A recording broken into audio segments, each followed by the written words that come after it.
realidade da cruz.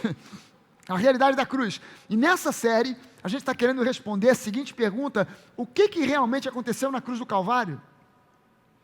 Quando o mundo olha para a cruz do Calvário, o mundo vê simplesmente um mártir que sofreu. Quando vê a imagem, uma daquelas cruzes que existem nas igrejas católicas, nos lares católicos, aquele crucifixo com um Jesus pendurado, pobre coitado, morreu, tadinho, não tinha culpa no cartório, pagou o pato sem ter culpa de nada. É essa limitação que o mundo tem em relação a Jesus. Mas o que realmente aconteceu na cruz do Calvário? Além daquilo que se via, o que é que não se podia ver que estava acontecendo ali? Eu quero ir com você, primeiramente em Romanos capítulo 3, no versículo 21, onde o apóstolo Paulo diz o seguinte: mas agora, sem lei, se manifestou a justiça de Deus, testemunhada pela lei e pelos profetas. O apóstolo Paulo, quando escreve isso aos romanos, ele está trazendo à memória aquele episódio onde Jesus foi transfigurado. Jesus, em um determinado momento, ele pega 3 dos seus discípulos, Pedro, Tiago e João, sobe ao alto de um monte, e nesse alto desse monte, ele é transfigurado diante dos discípulos.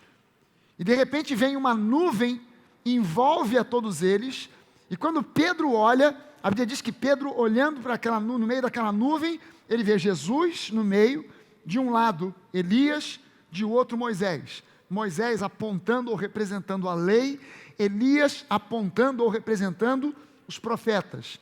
E aí Pedro, quando vê aquela cena, ele não sabe o que fazer, resolve dizer alguma coisa, e começa dizendo: Jesus, é bom a gente estar aqui, vamos fazer 3 tendas aqui, uma para você, outra para Elias, outra para Moisés. De repente vem uma voz da nuvem, que cala Pedro, dizendo: este é o meu filho amado, em quem eu me comprazo, a ele ouvi.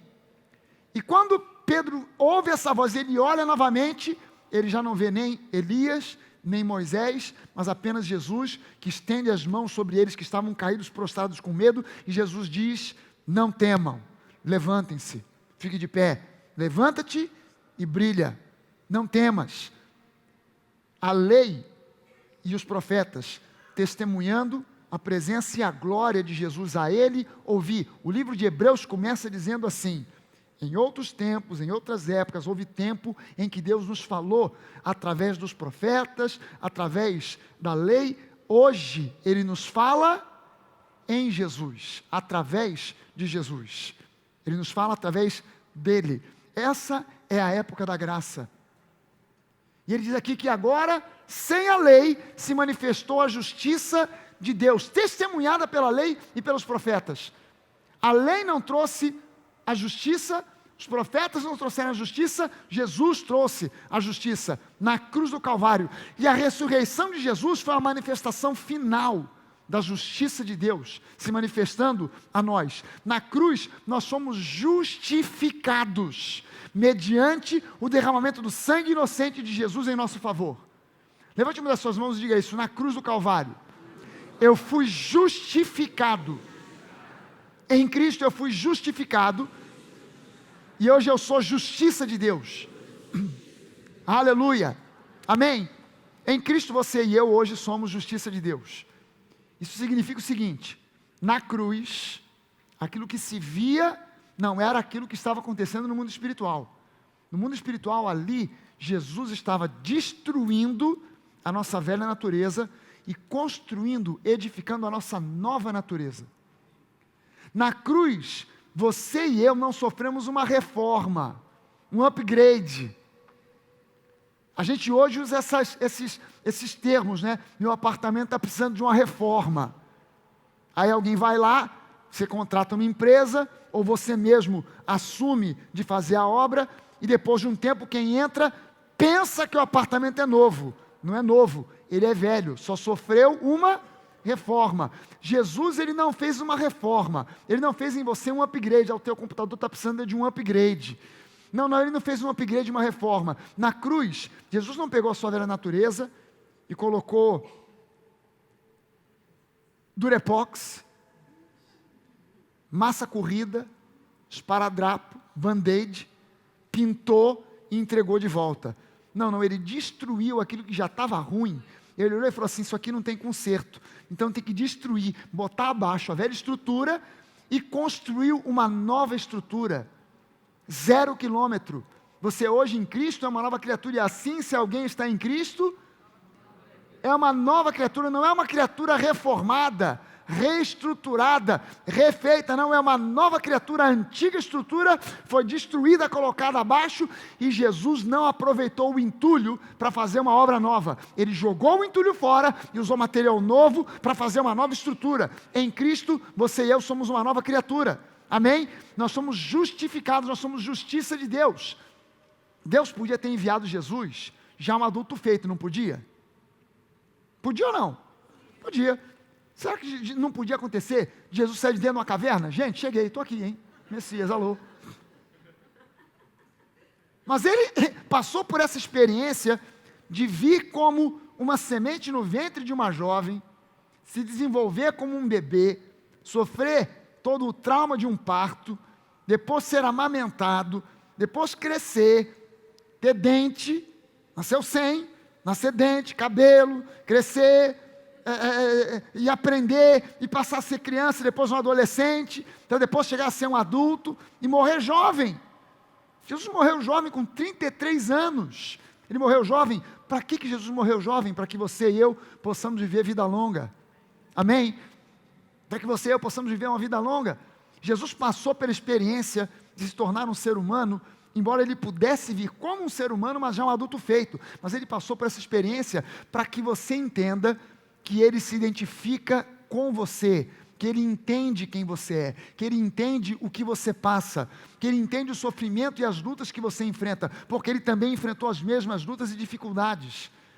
Ah não, tem coisa que só a gente sabe. Pois é, Jesus experimentou essa angústia, Jesus passou por ansiedade, preocupação, ele passou por tudo isso, ele entende, ele não precisava disso, mas ele fez questão de passar, para que você possa olhar e falar assim, caramba, ele passou pela mesma experiência que eu, ele se identificou comigo, ele sabe o que eu passo. As outras religiões mostram um Deus distante, supremo, superior, que olha muitas vezes até para o ser humano com desdém. O nosso Deus, ele nos compreende, porque o seu Filho amado passou pela mesma experiência que nós passamos, mas mesmo tendo passado pela mesma experiência que nós passamos, vivendo nesse mundo, as mesmas lutas, dificuldades e angústias, ainda assim, o Deus que criou o homem, a sua imagem e semelhança, vem agora viver entre nós, sendo formado a nossa imagem e semelhança.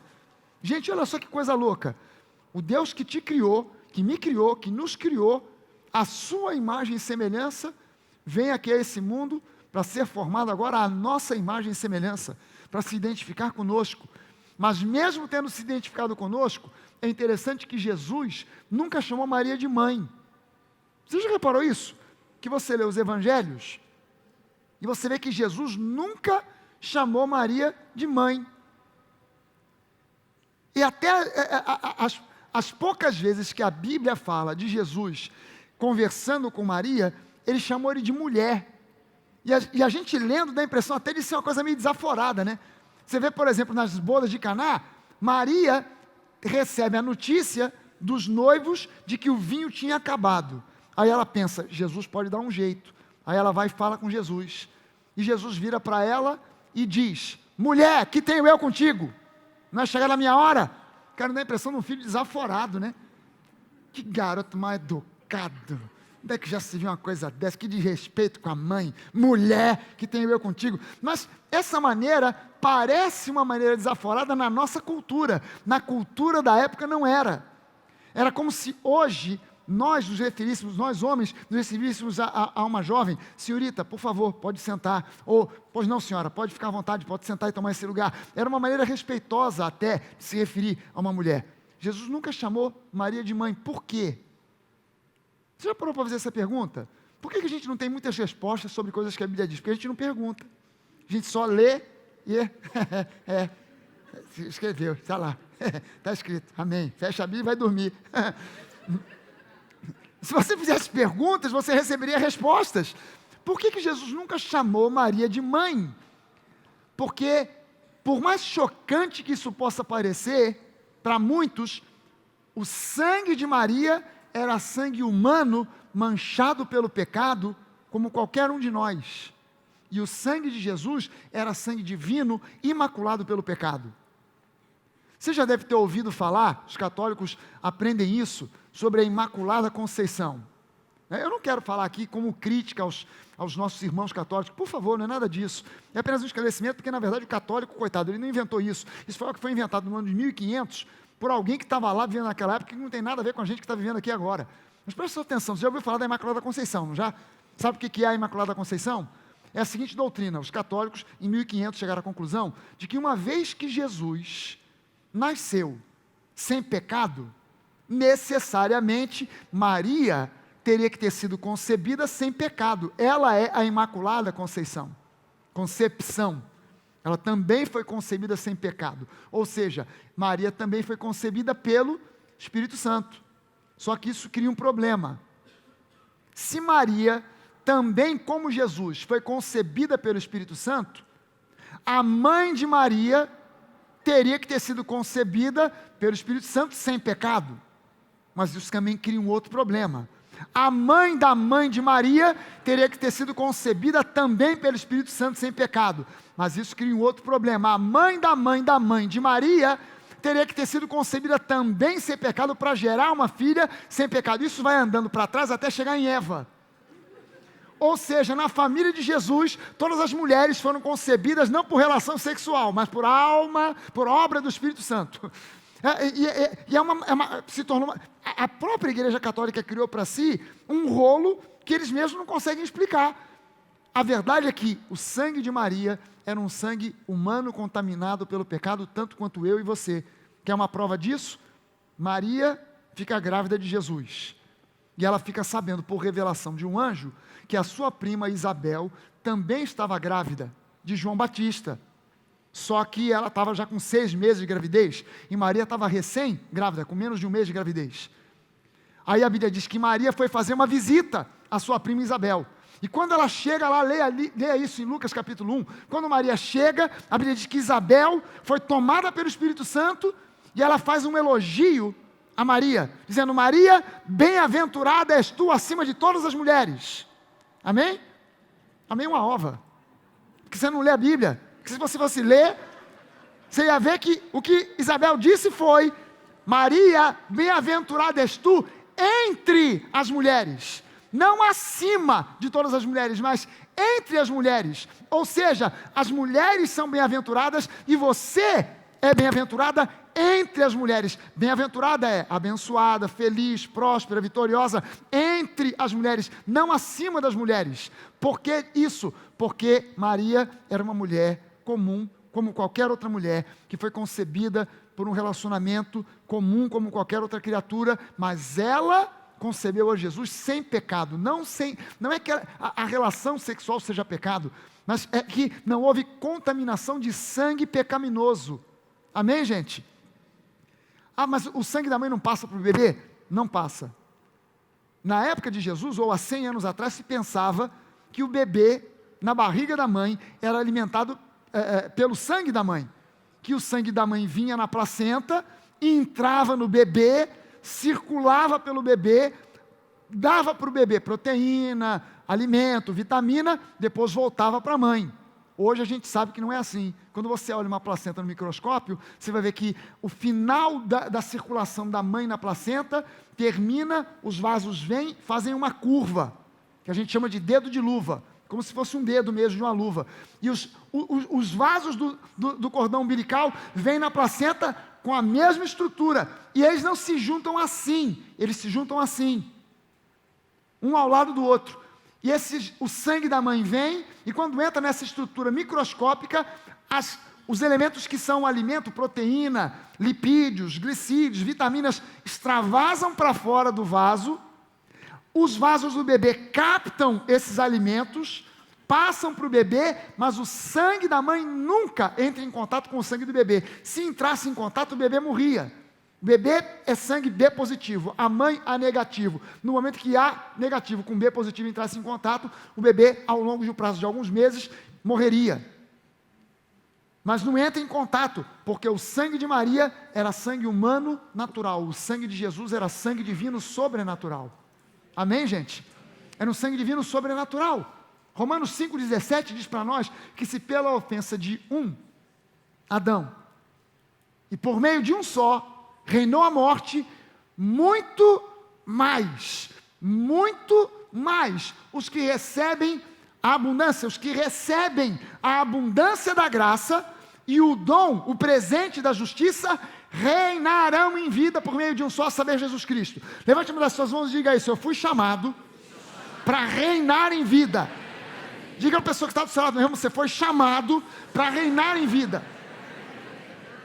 Você foi chamado para reinar em vida. Em muitos lugares o que se prega é: gente, neste mundo só dores e sofrimentos, aleluia. É paulada de manhã, pedrada à tarde e bolacha na cara à noite. Mas quando chegarmos no céu, tudo isso terminará. Não terá mais doença, não terá mais problemas, aleluia, não terá mais boleto para pagar, glória a Deus. Mas a promessa que a Bíblia nos faz é que nós vamos reinar em vida, em vida. Eu não tenho que desculpar Deus pelos fracassos que você e eu possamos passar. Ah não, Deus não viu, Deus não sabe. Não, se você está passando por algum fracasso, você tem que repreender a ação do inimigo que está tentando minar a sua fé e te conduzir para a incredulidade, para uma confissão de incredulidade. Ah, Deus me abandonou, Deus me deixou, eu não mereço. Para com isso agora, cala essa boca agora, engole esse choro aí agora, para e muda essa confissão de fé. Começa a dizer no meio do sofrimento e da luta, porque quem semeia com lágrima, colhe com alegria. Mesmo no meio do sofrimento, começa a dizer: Deus tem vitória para mim. Ele me chamou para reinar em vida.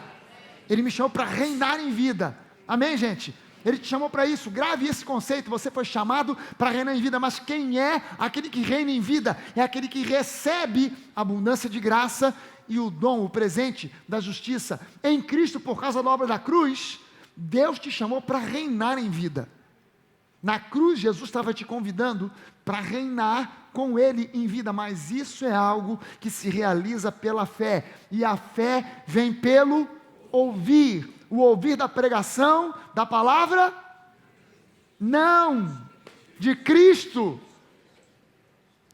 No original grego, a palavra vem pela pregação, a fé vem pela pregação da palavra de Christos. Cristo, Deus é Theo.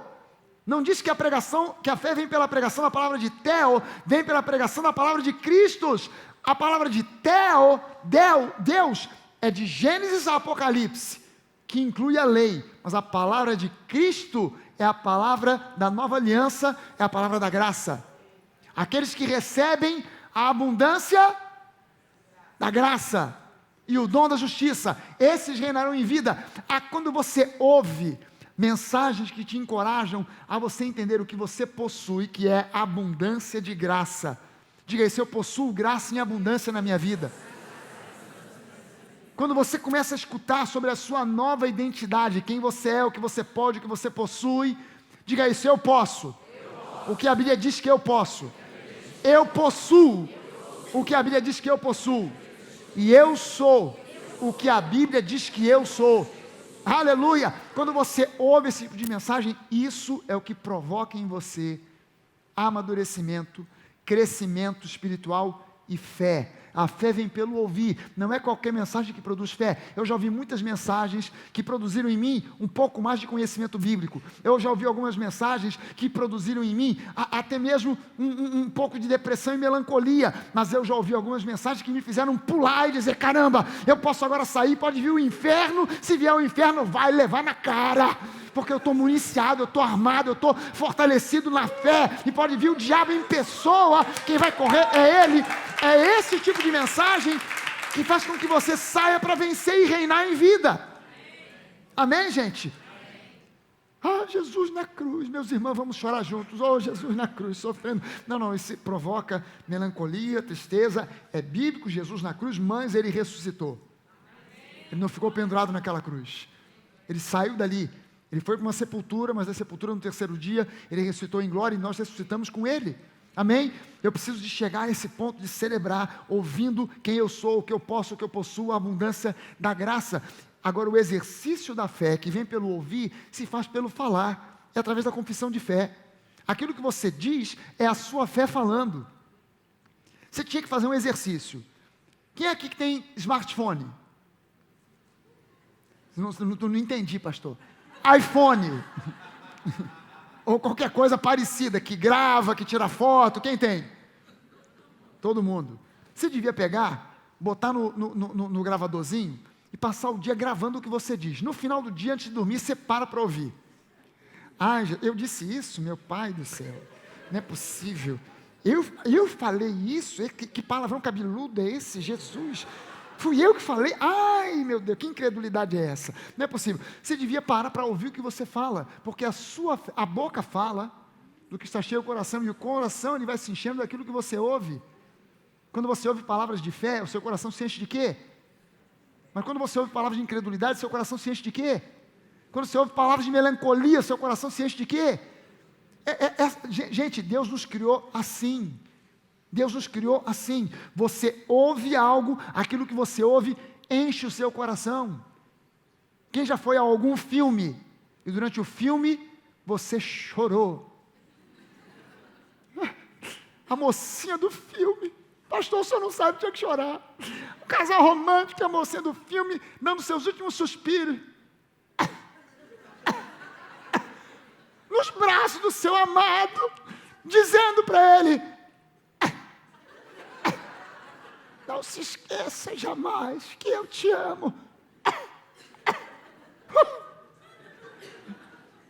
Aí você, aquilo que você ouve te impacta de uma maneira nas suas emoções, e você sai dali, caramba, como é que pode? O filme terminou desse jeito, a mulher morreu, gente.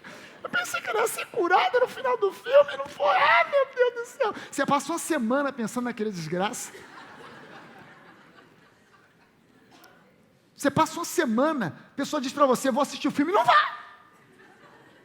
Já vou te dizer logo, a mocinha morre no final.